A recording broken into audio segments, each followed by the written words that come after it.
Hello,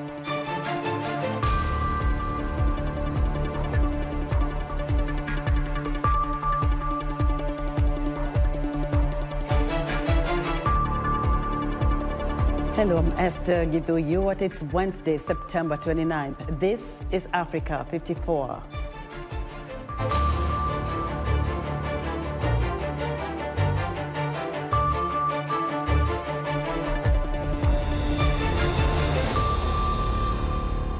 A new report details alleged sexual exploitation by World Health Organization workers in the Democratic Republic of Congo.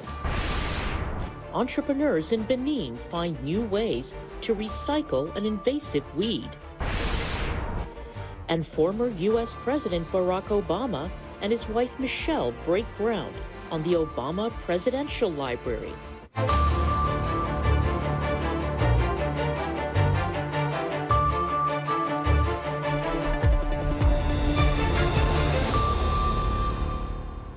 An independent commission has found that 21 out of 83 alleged perpetrators of sexual abuse in the Democratic Republic of Congo were employed by the World Health Organization.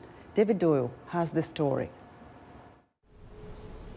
The World Health Organization is heartbroken, its regional director for Africa has said, after an independent commission found that 21 out of 83 alleged perpetrators of sex abuse in Democratic Republic of Congo were employed by the WHO. Dr. Matshidiso Moeti was speaking at a media briefing on Tuesday. We in WHO are indeed humbled, horrified, and heartbroken by the findings of this inquiry. I'd like also to thank all the women and girls who have come forward and given evidence to the investigation, and thus have given us the basis on which to take action in WHO, which has been necessary. The Commission found that the abuse, including 9 allegations of rape, were committed by both national and international staff. The report said alleged victims were also not provided with the necessary support and assistance required for such degrading experiences. In an investigation published last year by the Thomson Reuters Foundation and the New Humanitarian, more than 50 women accused aid workers from the WHO and leading charities of demanding sex in exchange for jobs during the 2018 to 2020 Ebola crisis. WHO Director General Tedros Adhanom Ghebreyesus said the Commission's report made for harrowing reading. I'm sorry. I'm sorry for what was done to you by people who were employed by WHO to serve and protect you. I'm sorry for the ongoing suffering that these events must cause. I'm sorry that you have had to relieve them in talking to the Commission about your experiences. Tedros said the organization will ban those identified as perpetrators from future employment with the WHO and would notify the broader UN system. He said the WHO was terminating the contracts of 4 people identified as perpetrators who were still employed by the agency when it was made aware of the allegations against them. That was David Doyle of Reuters reporting. A new drug craze in the Congo capital of Kinshasa is fueling fears over its health impact and a rush of thefts of catalytic converters. Clara Frank explains. In an abandoned shack in Congo's capital, Kinshasa, people are mixing a new form of narcotic derived from a car engine. This is bombe. It's made by mixing exhaust residue from a car's catalytic converter with pharmaceuticals like diazepam. Experts say it can cause users to stand motionless for hours or sleep for days. Cedric is a gang leader here. It makes them feel good and slows them down, he tells us, so don't go stealing or causing problems. Before we knew that bombe existed, we used to drink very strong whiskey made by Indians. We were agitated and we started to hurt people. But with bombe, it calms you down. You get tired. You stay somewhere standing up or sitting down for a very long time. When you're done, you go home without bothering anyone. But the authorities are less relaxed. In August, police rounded up and paraded nearly 100 alleged dealers and users of bombe, which means powerful in the Lingala language. They also displayed buckets full of the honeycomb exhaust filters that are crushed to make bombe. Mechanics in the Congolese capital blame spiking demand for the drug for a rash of thefts. Trésor Kadogo says 5 to 10 clients come to him every day, having had their catalytic converters stolen. Often when clients come to the shop, we check underneath the car and the catalyzer is gone already. It's been cut off and the car will make a strange sound. Here in Kinshasa, we don't sell catalyzers for vehicles, so we have to order in Europe. It's expensive. This one is lucky. He still has his catalyzer. Users mix the crushed ceramic honeycomb, which is coated in metals such as platinum, with pills or smoke it with tobacco. But Dandy Yela Yolemba, country director for the World Federation Against Drugs, says nothing is known about the long-term effects. There are substances made to be used in engine, in cars. So we have food, we have things to take for our body. We do not have to take substances from cars, made for cars, and start taking. He warned that the metals used in catalytic converters can cause cancer. He says the fear is that the consequences for a person's body will become apparent in the coming weeks and months. Clara Frank, VOA News. United Nations Aid Chief Martin Griffiths says he assumes famine has taken hold in Ethiopia's Tigray region, where a nearly 3-month-long de facto blockade is restricting aid deliveries to 10% of what is needed in the war-torn region. In an interview with Reuters, Griffiths stated that the possible famine is man-made and can be remedied by the government. The United Nations says 5 million people in Tigray, or 90% of the population, need help. The UN says screening of children under age 5 during the first half of September revealed that almost 23% are malnourished, and more than 70% of some 11,000 pregnant or breastfeeding women are acutely malnourished. War erupted 10 months ago between Ethiopia's federal troops and forces loyal to the Tigray People's Liberation Front, which now controls Tigray. Security forces in Burkina Faso's war against Islamist militants are being criticized for alleged human rights abuses. But the battle to win hearts and minds is moving to a new stage, with soldiers, singers using their talent to promote the armed forces. Claire McDougall reports from Ouagadougou.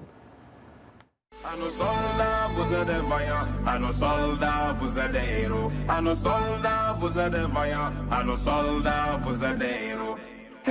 Police Sergeant Yakuba Sarabia, known by his stage name General Yak, is one of 15 Burkina soldiers who sing about battlefield life, loss, and fighting the enemy. These singing soldiers hope their music videos will win public support in the war against Islamist militants and put the military in a better light. The song is dedicated to our soldiers, our defence and security forces who are on the front lines, and even those who have lost their lives. We have dedicated this song to our soldiers to make them understand that they are our heroes. They are valiant men of the nation, and for their families to be encouraged, because families have lost their brothers and men on the front line. Burkina director San Remy Traoré was motivated to make music videos with security forces because his brother is a policeman. He also wants to encourage greater confidence in the military.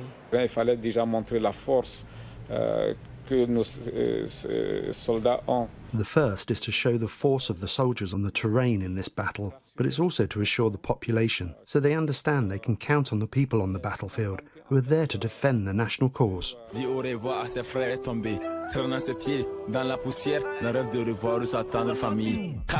But critics say security forces should focus less on promoting fighting and more on respecting civilians' rights.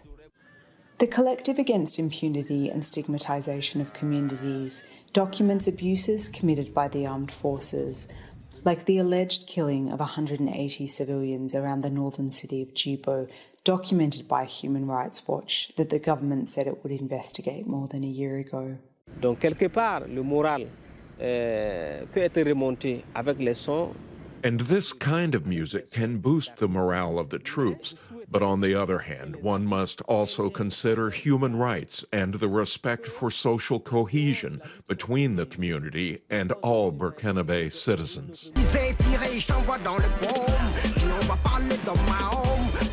For gendarme duo Le Crew, their latest song, The Patriot, is about all of society fighting terrorism. Nous invitons tous nos frères d'armes. We invite all our brothers in arms, all the population, to come together, to be strong, to overcome this evil. It's a song of encouragement that puts adrenaline in the blood of one and all to claim victory against this evil.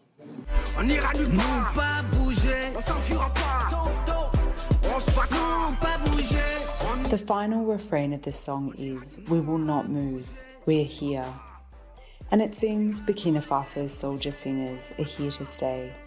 Claire McDougall for VOA News, Ouagadougou, Burkina Faso.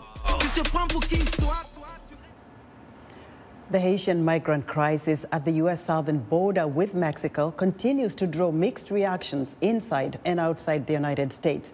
President Joe Biden has expressed his dismay at the way Border Patrol agents treated some of the migrants, saying it was, quote, beyond an embarrassment and dangerous.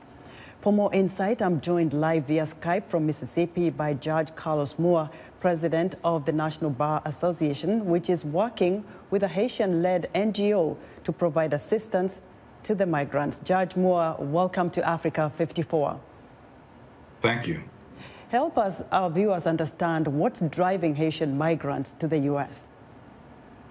Well, Esther, a lot of the migrants have been living in Chile and Brazil since the 2010 earthquake, and they have now come to the southern border of the U.S. trying to seek asylum and parole. And so what has happened to them, even though the Afghan refugees are readily accepted into the United States, these individuals were haphazardly sent back to Haiti, to a dangerous, unstable country. I mean, the president was just recently assassinated. They've had an earthquake, a tropical storm. Gangs are rampant and running the country. There are no police to speak of. And so we know that the situation is volatile on the ground. Even President Biden knows that, and he gave the Haitians already in the country temporary protection status and said it was too unstable for them to go back. And so now when the migrants got to the southern border, there was a different story. And we, in the National Bar Association, we stand for the rule of law, and we're calling on Biden to stop the haphazard repatriations. Right, and coupled with what you just said about their situation back home, what was your reaction when you saw women, you know, even pregnant mothers and mothers carrying little babies wading through the waters to come into the U.S.? I was just sympathetic and empathetic just to know that those women felt the need to bear their young and take the risk to come to America, which is supposed to be the home of the free. And they simply wanted liberty and freedom, and to have the United States treat them worse than slaves when they got here was just very disheartening. Now, you're working with an NGO, a Haitian-led NGO that is helping those migrants. What exactly is being done to provide these migrants with a due process? We are assisting the Haitian Bridge Alliance, and we are providing pro bono or free legal services to those Haitians that are trying to enter the country. And some have been sent to various processing facilities or to live with some of their families temporarily. And so we are providing assistance to them, or offering to provide assistance to them so they can seek asylum or humanitarian parole, or whatever they qualify for. We want them to be able to get their credible fear interviews and to go through the process like any other possible immigrant. Now, we know so many of them have been flown back to Haiti, and just a handful or few of them have been left here in the United States. But how likely are they going to be able to get asylum in the United States? Well, nothing is ever guaranteed, but we definitely believe that due process should be afforded these individuals, and it's my job and the members of the National Bar job to make sure they get due process and go and we believe some will be successful. We know that all won't be, but we believe if given a fair process, that many will be successful. What are you hearing from some of the ones that you're working with? What are their stories? Some of the ones that were already, we've seen interviews, they were put in chains on the planes and sent back to Haiti. I mean, they were treated like slaves. We saw the horses, the patrol agents, border patrol agents on horses with whips, charging at the migrants. And so that was just very egregious. It was very disheartening. It made me livid to see that happening in the 21st century in America to black faces from Haiti. So where are the ones that you're working to help, get asylum? Where are they located? And are you giving them housing or getting them something to do, some work? What's going on? They are dispersed across the United States in various states and cities. They're living with family members, and it could take 18 to 24 months to seek asylum or parole. And so we are still reaching out, making ourselves available. And we have some leading experts, immigration lawyers on our team. And so we're just going to let them know the process and be with them from A to Z every step of the way. Clearly, the President of the United States is upset at the way the Border Patrol agents handled those migrants, and we've seen caravans coming in, also from Mexico. Some people from the United States would say we are also facing problems right here at home with coronavirus and lack of jobs. How do you react to that? Because they see this wave of people coming in. What are we going to do? We also have the Afghans coming in as well, who helped us. Correct. If we can take in 95,000 Afghans who were seeking refuge in our country, we can take in 15 to 20,000 Haitians. And so just because their skin tone may be different, the Haitians have a darker skin tone, that does not justify mistreatment or maltreatment of them. Everyone should be treated equally in America. Judge Moore, thank you so much for your perspective. Thank you. Judge Carlos Moore is president of the National Bar Association. He joined us live via Skype from Mississippi. Still to come, Barack and Michelle Obama attend the groundbreaking ceremony for $700 million Obama Presidential Library. But first, let's hear from Haiti Adams on what's coming up today on Straight Talk Africa. Join me on the next Straight Talk Africa. We're going to talk about the weather. Climate change is wreaking havoc worldwide, and many African countries are already feeling the heat. But is it time we change the way we think and talk about the climate emergency? We'll look at what's behind the growing call for climate justice across Africa, and we'll shine a spotlight on young Africans who are taking climate action in their countries. Join me, Haiti Adams, on the next Straight Talk Africa. The South American water hyacinth is an invasive weed in Africa that blocks waterways and kills native plants. In the West African country of Benin, entrepreneurs are finding creative ways to harvest the hyacinth to help clean up the environment. Moki Edwin Kinzeka narrates this report by Anzwaku in the lake village of Ganvier, Benin. Ganvier is the largest lake city in West Africa. But the invasive water hyacinth has made life on the lake a struggle for navigation and fishing. To cope with the problem, local authorities are training women to harvest the hyacinth for compost and to make artwork. Ça fait un plus-value. C'est une activité générative de... It's an added value, an income-generating activity for these groups. In the past, people used to say in the local language, toble, or hyacinth is bad. Today, the hyacinth is called tognon, or the benefactor. Beninese mechanic Dieudonné Siwale has a messy job that leaves oil spills that can pollute the environment. But for the past 2 years, he has been using a fiber made from hyacinth that absorbs the oil waste so it can be swept up and disposed. Now the cleaning is so clean and it's easy to get the hydrocarbons off the floor. Before, I only used sand, and then the floor was not clean. Besides, the recycling of sand is not easy, nor recommended. Beninese startup Greenkeeper Africa makes the fiber to reduce both the Hyacinth problem and oil pollution. Founder Fola Muftao says 1 kilogram of Hyacinth fiber can absorb up to 12 kilograms of oil. La Hyacinth est collectée, transformée. The hyacinth is collected, processed, sold to the customer, and we recover it after use for incineration. This is the first purely African solution that allows us to manage both an environmental and an industrial problem in a sustainable way. Local authorities are expanding the plant's use with a hyacinth-based ethanol gel that can be used for cooking fuel instead of burning wood. Beninese authorities hope the innovations will turn an invasive pest into a useful tool and protect their unique lake city. For Anne Zwanke in Ganvier, Benin, Moki Edwin Kinzeka for VOA News.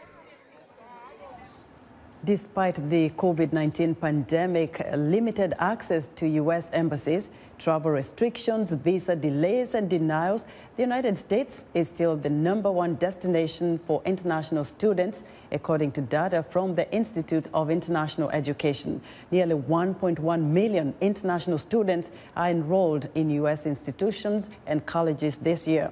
An initiative founded by 2 Kenyans called the Kenya Airlift Program seeks to help brilliant Kenyans achieve their dream of studying in the U.S. regardless of their financial background. Africa 54 technology correspondent Paul Ndiho spoke to Bob Mwiti, founder and managing director of Upstack America, an internet technology consulting firm based in Tampa, Florida.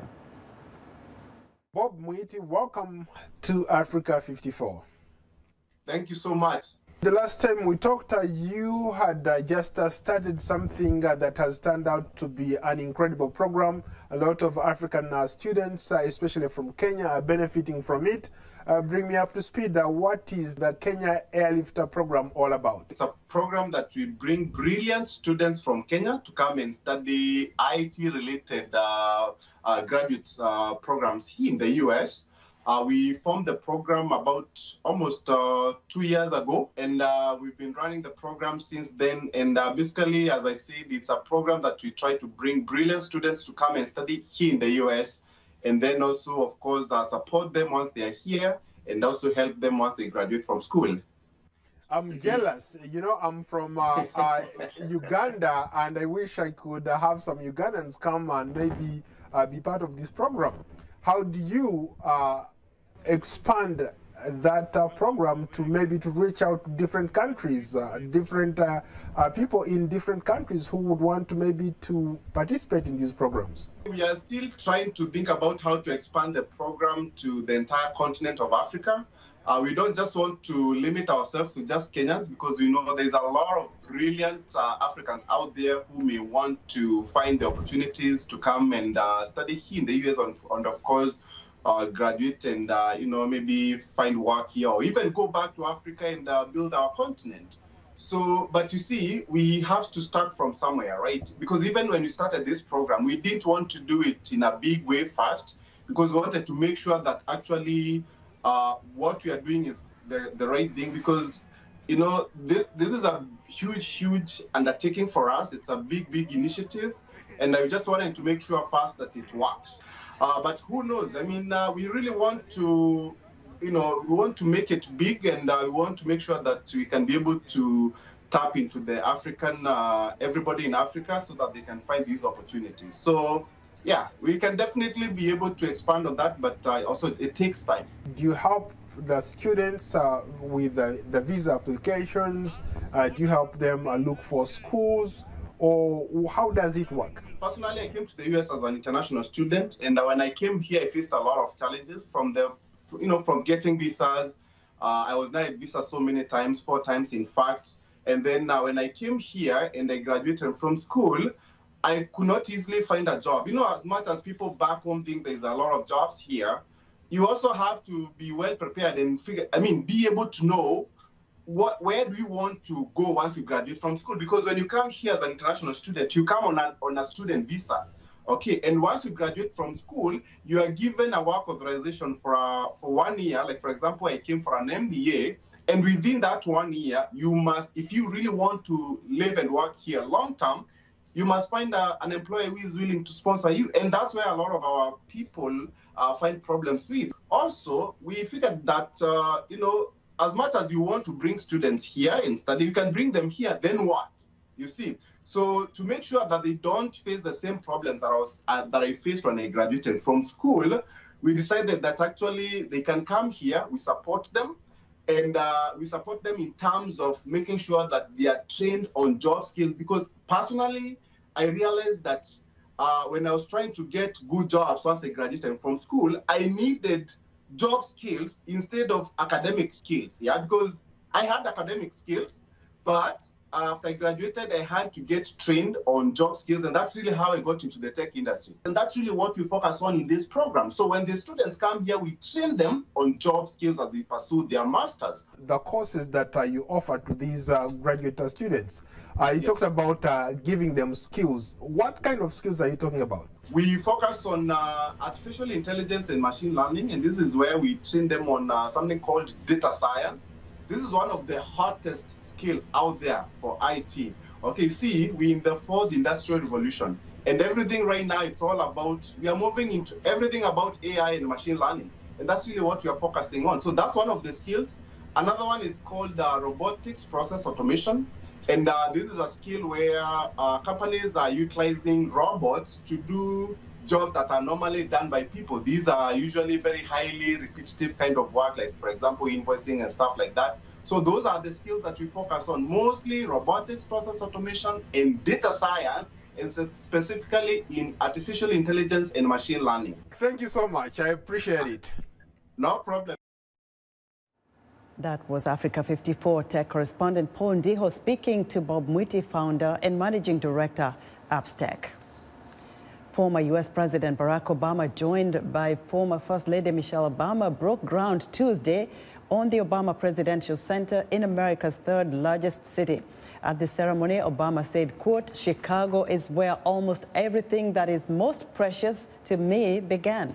The former president offered a vision of hope for the center against the backdrop of political uncertainty. "We're living through a moment of rapid disruption," he said. He added that those disruptions can be scary, but Obama says those trends can be reversed. The Obama Presidential Center will be built in the 200-hectare Jackson Park on Chicago's south side and will take about 4 years to complete. Construction on the Presidential Center is expected to cost $700 million. And that's our show for today. Be sure to watch Africa 54 on our website at voaafrica.com. From all of us here in Washington, thank you for watching.